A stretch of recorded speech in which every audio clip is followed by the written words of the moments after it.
نحمده ونصلي على رسوله الكريم اللهم صل على سيدنا ومولانا محمد النبي الأمي وعلى آله وأصحابه وبارك وسلم۔ میرے معزز خواتین و حضرات، ہمارا آج کا درس سورۃ الصافات سے ہے۔ سورت کے شروع میں اللہ فرما رہے ہیں والصافات صفا فالزاجرات زجرا فالتالیات ذکرا۔ سورت کے شروع میں اللہ نے 3 قسمیں کھائی ہیں۔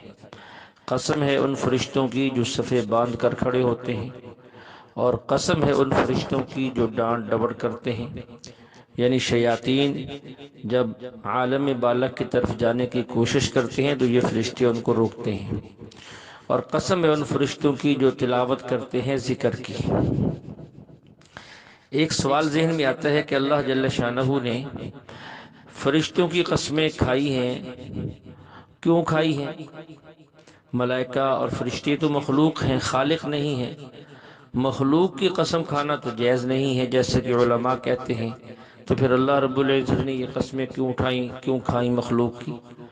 اس کا سب سے آسان جواب یہ ہے، قرآن پاک میں دوسری جگہ ہے لا یسأل عما یفعل وهم یسألون، کہ اللہ جو کرے کوئی اللہ سے یہ نہیں پوچھ سکتا کیوں کیا، کیونکہ احکام کے جو پابند ہیں، مکلف ہیں، وہ بندے ہیں، اللہ نہیں ہے۔ کس کی قسم کھانی ہے، کس کی نہیں کھانی، ان احکامات کے پابند بندے ہیں، اللہ پابند نہیں۔ اللہ جو چاہے کریں، اللہ سے کوئی نہیں پوچھ سکتا۔ دوسری بات یہ سمجھیں کہ اللہ مخلوقات میں سے جس مخلوق کی قسم کھاتے ہیں اس کی ایک خاص وجہ ہوتی ہے۔ بعض دفعہ اس مخلوق کی عظمت بتانا مقصود ہوتی ہے، جیسے کہ قرآن پاک میں دوسری جگہ ہے لعمرک انہم لفی سکرتہم یعمہون۔ اللہ فرماتے محبوب مجھے آپ کی زندگی مبارک کی قسم، یعنی آپ کی عمر کی قسم کھائی ہے، آپ کی عظمت بتانے کے لیے۔ اور کبھی کسی چیز کی جو قسم کھائی جاتی ہے اس چیز کے فوائد بتانے کے لیے، جیسا کہ 30ویں پارے میں اللہ نے قسم کھائی والتین والزیتون وطور سینین۔ تو جب کسی مخلوق کی اللہ قسم کھاتے ہیں اس کی خاص وجہ ہوتی ہے۔ یہاں جو ملائکہ کی قسم کھائی ہے کیوں، سمجھانے کے لیے اہل علم لکھتے ہیں کہ مشرکین مکہ میں سے ایک خاص طبقہ تھا جو فرشتوں کی عبادت کرتا تھا، تو اللہ نے ملائکہ کی قسم کھائی ہے کہ جس کی تم عبادت کرتے ہو یہ تو خود عبادت کرنے والے ہیں، یہ معبود نہیں ہے، یہ تو خود عابد ہیں، اس لیے یہاں ملائکہ کی قسم کھائی ہے۔ دوسرا، یہاں یہ بتانا مقصود ہے کہ ہر چیز میں نظم و ضبط ہونا چاہیے، ترتیب ہونی چاہیے۔ بے ترتیب زندگی یہ ٹھیک نہیں ہے، جیسا کہ ہم پہلے بھی عرض کر چکے ہیں۔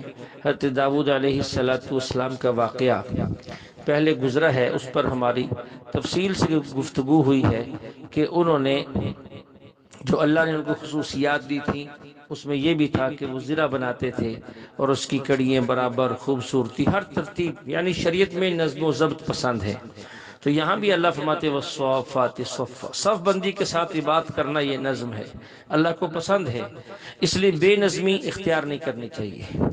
اور دوسری یہ مفتی محمد شفیع صاحب رحمہ اللہ لکھتے ہیں اگر فرشتے عبادت اس طرح کریں کہ 2 کہیں کھڑے ہوں، 4 کہیں کھڑے ہوں، 5 کہیں، 10 کہیں، عبادت تو ہو سکتی ہے لیکن یہ نظم و ضبط کے بغیر ہوگی۔ اس لیے اللہ نے فرشتوں سے بھی صف بندی کے اہتمام کے ساتھ عبادت مطلوب کی ہے۔ تو اسی طرح حدیث پاک کے اندر بھی ہے، حضور علیہ السلام نے فرمایا ملائکہ اللہ کی بات کرتے ہیں تو صف باندھ کر کرتے ہیں، صف میں قریب قریب کھڑے ہوتے ہیں۔ تو ہمیں بھی حکم ہے جب نماز پڑھیں، جماعت کھڑی ہو، صفیں سیدھی رکھیں، قریب قریب کھڑے ہوں، اور بہت خیال رکھیں کہ بے ترتیب، بے ڈھنگی، ٹیڑھی میڑھی صفیں نہ ہوں۔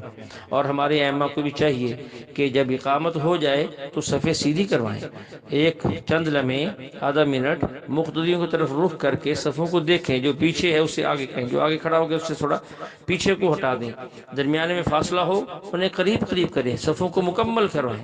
یہ بہت اہم کام ہے اور یہ اللہ کو پسند ہے۔ ان قسموں کے بعد اللہ نے مختصر طور پہ اپنی بادشاہت بتائی ہے۔ یہ 3 قسمیں کھانے کے بعد اللہ فرماتے ان الہکم لواحد رب السماوات والارض وما بینہما ورب المشارق۔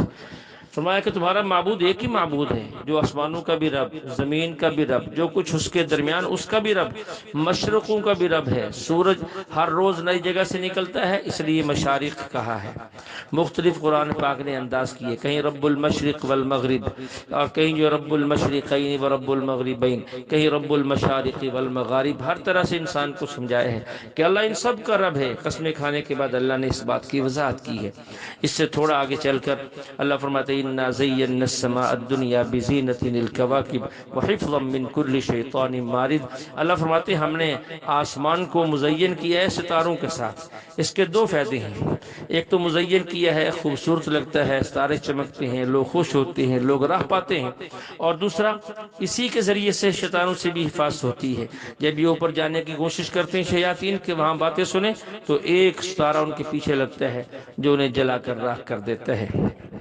اس سے تھوڑا آگے پھر اہل جنت کو جو رزق ملے گا اس کا اللہ ذکر کرتے ہیں، اولئک لہم رزق معلوم فواکہ وہم مکرمون فی جنات النعیم علی سرر متقابلین، کہ وہاں ان کو کیا کچھ ملے گا انسان تو سوچ ہی نہیں سکتا۔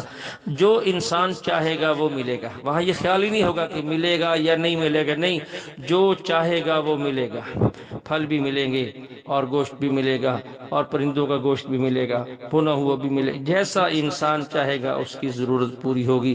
اور آمنے سامنے بادشاہوں کی طرح تختوں پہ بیٹھے ہوں گے، ایسی کرسیاں اور ایسے تخت ہوں گے جو خود گھومیں گے، جدھر کو دیکھنا چاہے گا وہ گھوم جائے گا۔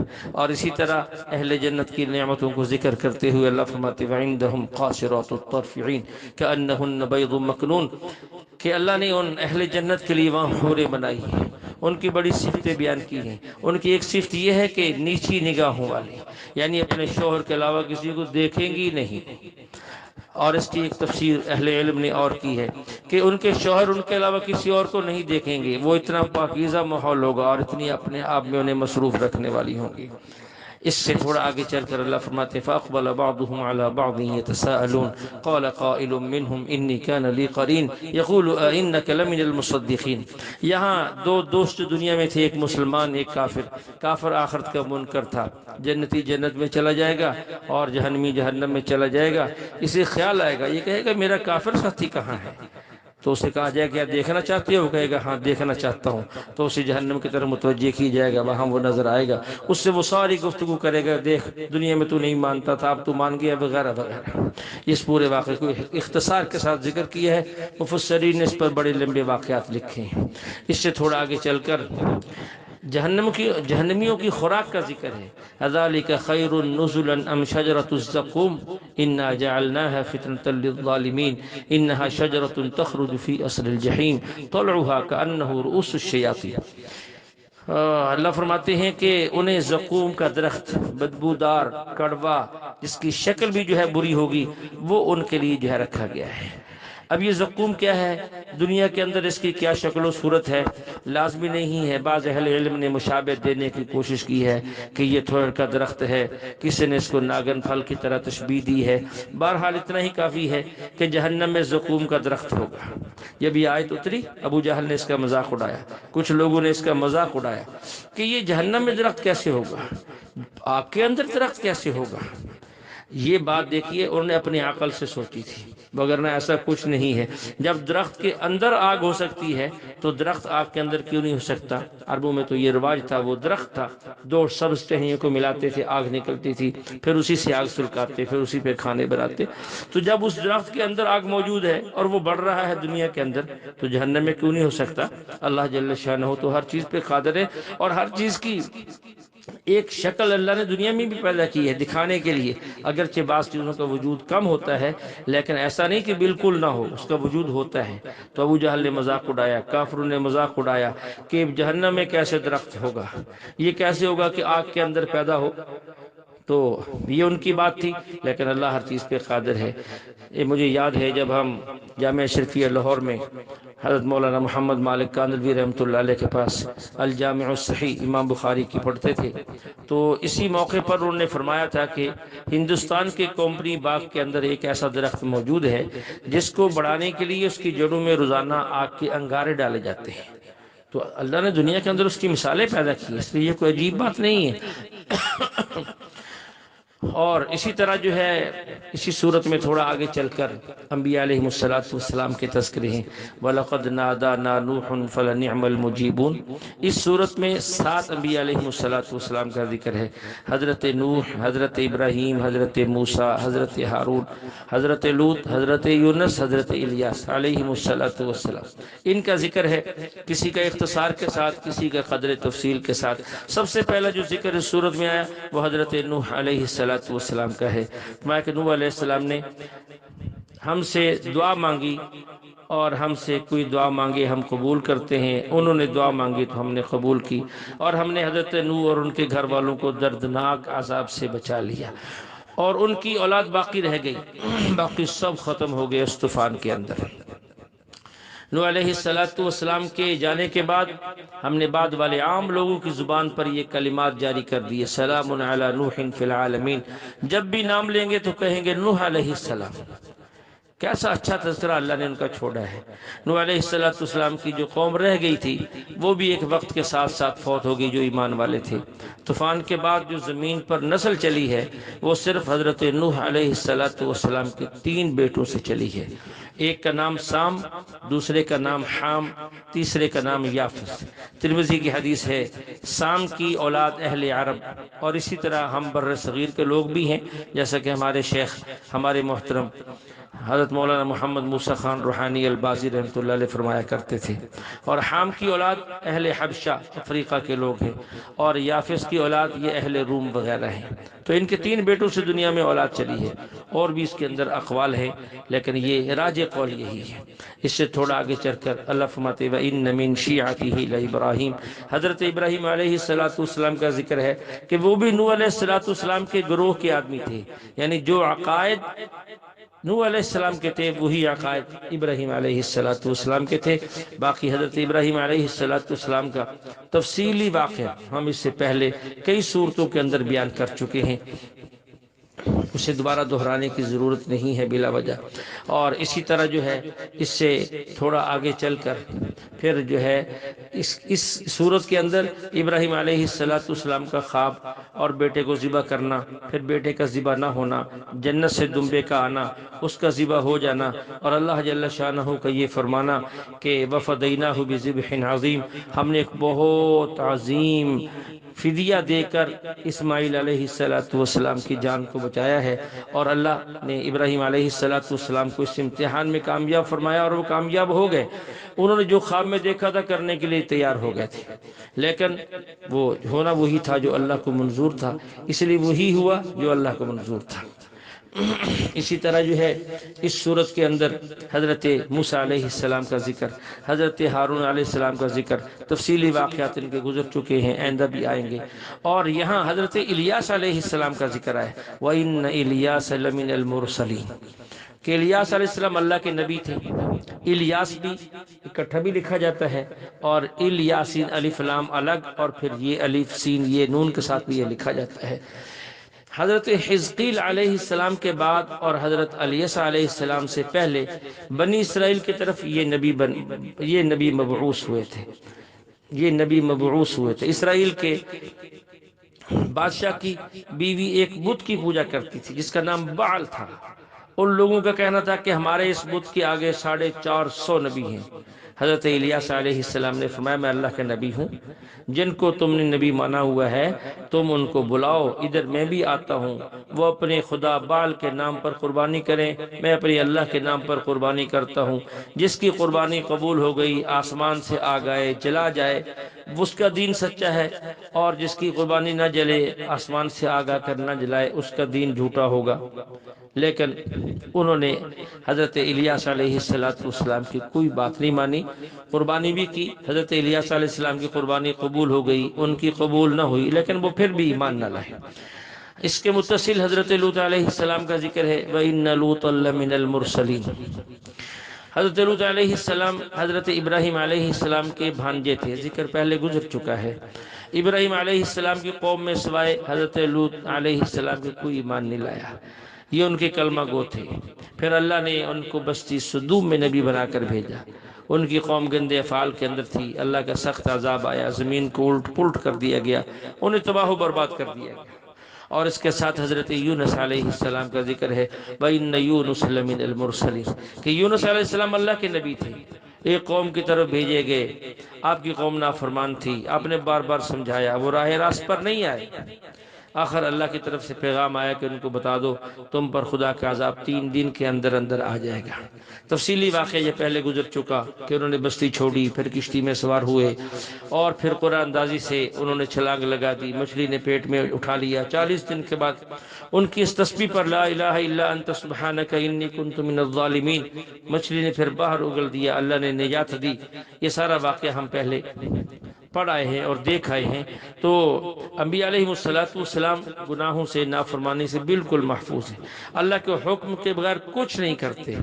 اجتہادی خطا وہ ویسے بھی معاف ہوتی ہے، اس پر اللہ کی طرف سے بھی پکڑ نہیں ہے، لیکن انبیاء علیہ السلام پر تان کرنا، صحابہ پہ تان کرنا، فقہا پہ تان کرنا، یہ مولانا مودودی کا وتیرہ تھا، اس نے انبیاء علیہ السلام کو معاف نہیں کیا۔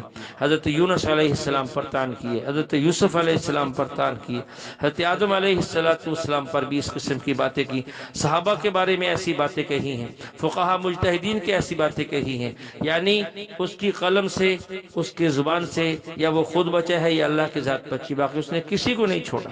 اس لیے کہتے ہیں جب تک انسان کو صحیح علم نہ ہو اور صحیح رہبر و رہنما، اس کی کوئی تربیت کرنے والا نہ ہو، ایسے لوگوں کے درس قرآن میں بیٹھنا، ایسے لوگوں کی تفسیریں پڑھنا، ایسے لوگوں کی کتابیں پڑھنا، خواہ وہ کتنی ہی عمدہ زبان میں لکھی گئی ہوں، اردو بڑی اچھی ہے، بڑی سلاست ہے، بڑی فصاحت ہے، بڑی بلاغت ہے، کچھ بھی ہو، لیکن وہ صحیح نہیں ہے، انسان اس سے گمراہی کی طرف چلا جاتا ہے اور ہدایت سے انسان جو ہے وہ دور چلا جاتا ہے۔ اس لیے بڑی ہی محتاط ضرورت ہے کہ ہر ایک کی کتاب کو ہر بندے کو نہیں پڑھنا چاہیے، ضرورت کے وقت اہل علم سے مسائل پوچھے اور اپنی زندگی گزارے، اسی کے اندر انسان کے لیے عافیت ہے۔ اس سے تھوڑا آگے چل کر فَاسْتَفْتِهِمْ أَلِرَبِّكَ الْبَنَاتُ وَلَهُمُ الْبَنُونَ، یہ مشرکین مکہ جو ہے یہ فرشتوں کو خدا کی بیٹیاں کہتے تھے۔ اللہ نے ایک سوال کیا ہے، کیونکہ وہ یہ کہتی اللہ کی بیٹیاں ہیں اور بعض ان کی پوجا بھی کرتے تھے۔ اللہ ان کو سمجھا رہے ہیں کہ عجیب بات ہے، اے پیغمبر آپ ان سے پوچھے تو صحیح، کیا تمہارے رب کے حصے میں بیٹیاں ہی ہیں اور تمہارے حصے میں بیٹے؟ تم تو بیٹی لینا پسند نہیں کرتے، کسی کے ہاں ہو جائے تو شرم سے ڈوب مرتا ہے، حتیٰ کہ اس کو زندہ دفن کر دیتا ہے۔ یہ جو تم کہتے ہو فرشتے اللہ کی بیٹیاں، تمہارے پاس کوئی دلیل ہے؟ کچھ عقل سے تو کام لو، کوئی دلیل ہے تمہارے پاس؟ کوئی دلیل نہیں ہے۔ دلیل کی 3 قسمیں ہوتی ہیں، کوئی ایک دلیل ہوتی ہے جسے دلیل مشاہدہ کہتے ہیں، یعنی عرف کے اندر، ایک ہوتی ہے دلیل عقلی اور ایک ہوتی ہے دلیل نقلی۔ اب تمہارے دعوے پر ان تینوں دلیلوں میں سے کوئی دلیل جو تم نے کہا فرشتے اللہ کی بیٹی ہیں، کیا تمہارا مشاہدہ ہے؟ اللہ فرماتے ہیں ہم خلقنا الملائکۃ اناثا وہم شاہدون، جب ہم فرشتوں کو بنا رہے تھے، لڑکیاں بنا رہے تھے بقول تمہارے، کیا تم دیکھ رہے تھے کہ یہ لڑکی بن رہی ہے؟ تمہارا مشاہدہ بھی نہیں ہے، یہ دلیل بھی تمہارے پاس نہیں ہے۔ تو پھر دلیل نقلی وہ بھی تمہارے پاس نہیں ہے کہ کسی آسمانی کتاب میں لکھا ہو، تمہارے پاس وہی آئی ہو کہ فرشتے جو ہے وہ لڑکیاں ہیں، یہ بھی تمہارے پاس کوئی ایسی بات موجود نہیں ہے۔ اور تم جو اس عقیدے کے قائل ہو اور تمہارے پاس دلیل عقلی بھی نہیں ہے، کیونکہ تم خود لڑکیوں کو کم تر سمجھتے ہو اور لڑکوں کو افضل سمجھتے ہو، بیٹیوں کو تم عار سمجھتے ہو اور ان کو قتل کر دیتے ہو، زندہ دفن کر دیتے ہو۔ تو جو چیز خود تمہاری عقل میں کمتر ہے، تو کیا اللہ اس کمتر کو اپنے لیے منتخب کرے گا اور تمہارے لیے اعلیٰ منتخب کرے گا؟ کچھ عقل سے تو کام لو۔ تمہارے پاس تو کوئی دلیل نہیں ہے، نہ مشاہدے کی دلیل ہے، نہ عقلی دلیل ہے، نہ نقلی دلیل ہے۔ اللہ فرماتے ہیں اصطفى البنات علی البنین ما لکم کیف تحکمون، عجیب بات ہے، میرے لیے لڑکیاں چن لی ہیں اور اپنے لیے لڑکے، میں کہ تمہارا کیسا فیصلہ ہے جو انصاف کے خلاف ہے، عقل کے بھی خلاف ہے؟ تو تمہاری بات بھی نہ مانے، مشاہدہ بھی نہیں ہے، عقل کے بھی خلاف ہے، نقل کے بھی خلاف ہے، اور آسمانی کوئی حوالہ بھی تمہارے پاس نہیں، اگر ہے تو فاتو بکتابکم ان کنتم، پھر لے آؤ، تو یہ بات بھی نہیں ہے۔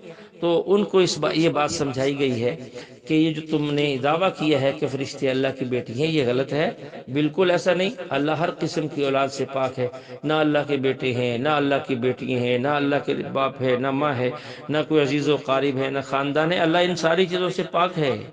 اللہ کو ایسی چیزوں کی ضرورت نہیں ہے۔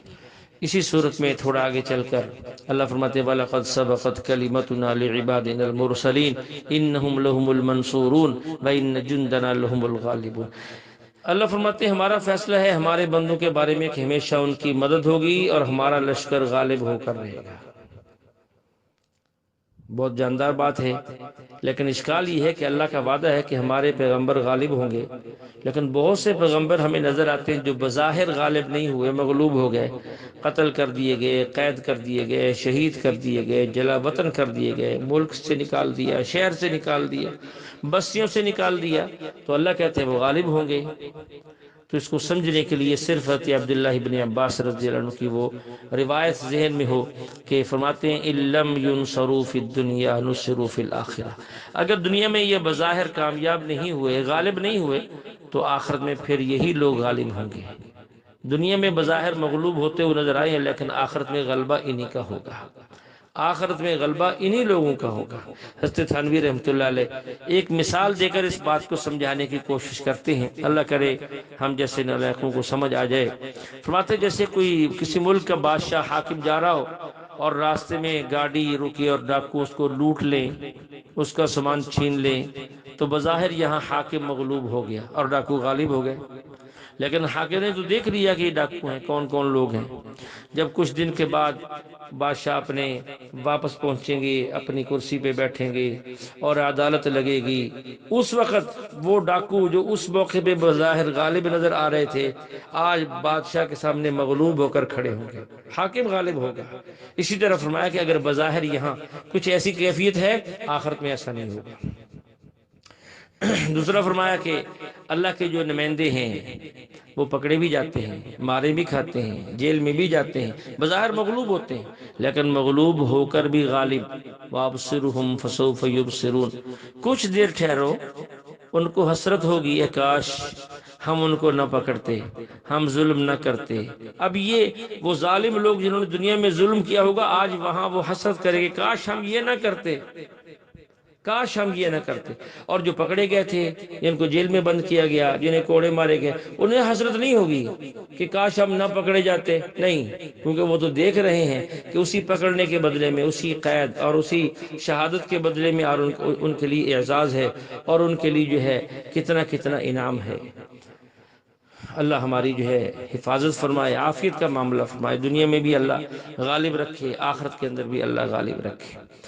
آگے ایک آیت ہے اسی صورت کی فَإِذَا نَزَلَ بِسَاحَتِهِمْ فَسَاءَ صَبَاحُ الْمُنذَرِينَ، فرمایا کہ جب ان کے صحن میں عذاب اترتا ہے، یعنی ان کے میدانوں میں، تو پھر دیکھو کس قدر برا انجام ہوتا ہے ڈرائے جانے والے کفار کی صبح کا۔ ایک عرب کا محاورہ ہے، محاورات عرب میں ایسے الفاظ ملتے ہیں، اور اب عرب کا معمول بھی یہ تھا، خود آپ علیہ السلام کا بھی یہ معمول تھا، جب رات کے وقت کہیں پہنچتے تو حملہ سے رک جاتے، صبح تک حملہ سے رک جاتے۔